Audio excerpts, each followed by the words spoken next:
আসসালামু আলাইকুম, সবাই কেমন আছেন? আশা করি সবাই ভালো আছেন। আবারও চলে আসলাম আপনাদের ব্রাহ্মণবাড়ির আপু জুই কিচেনে। সবাইকে স্বাগতম।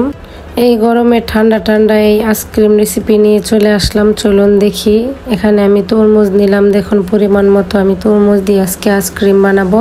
এখন আমি তরমুজের রসটা বের করে নেব। একটি উপরে ছাঁকনি দিলাম, ছাঁকনির ভিতরে এভাবে ছেঁকে নেব। দেখুন একবারে কিন্তু ছাঁকাও হয়ে যাবে, আর তরমুজের রসও বের করা হয়ে যাবে। উপরে যা থাকবে ঘাস বিছি এগুলা কিন্তু থেকে যাবে। এইভাবে সহজেই তরমুজের রস বের করতে পারবেন। দেখুন এইভাবে সব তরমুজই কিন্তু ছেঁকে নিলাম। দেখুন এখন একটি প্যানে দিয়ে দিব। প্যানে দিয়ে আমি আমার পরিমাণ মতো চিনি দিয়ে দিলাম। এখানে হাফ কাপ চিনি দিয়ে দিলাম। 2 চামচ কর্নফ্লাওয়ার দিয়ে দিলাম। দিয়ে ভালো করে মিশিয়ে নিব। মিশিয়ে চুলায় বসিয়ে দিলাম। দেখুন বসাবার আগে কিন্তু আমি এখানে সবকিছু একসাথে মিশিয়ে নিলাম। এখন কিছুক্ষণ জাল করে নেব। জাল করে একটু ঘন করে নেব।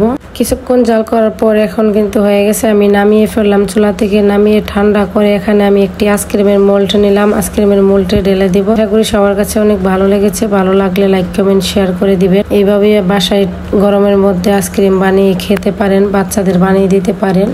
একদম সহজেই কিন্তু আইসক্রিম বানিয়ে ফেললাম। দেখুন আপনারা বাসায় ট্রাই করে দেখবেন, অবশ্যই বানাতে পারবেন।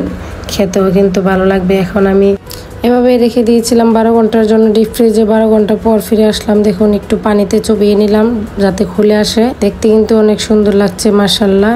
আমার ভিডিওটি দেখার জন্য সবাইকে অসংখ্য ধন্যবাদ। আজকের মতো এ পর্যন্তই। অন্য কোনো দিন অন্য রেসিপি নিয়ে চলে আসবো। এই পর্যন্ত সবাই ভালো থাকবেন। আল্লাহ হাফিজ।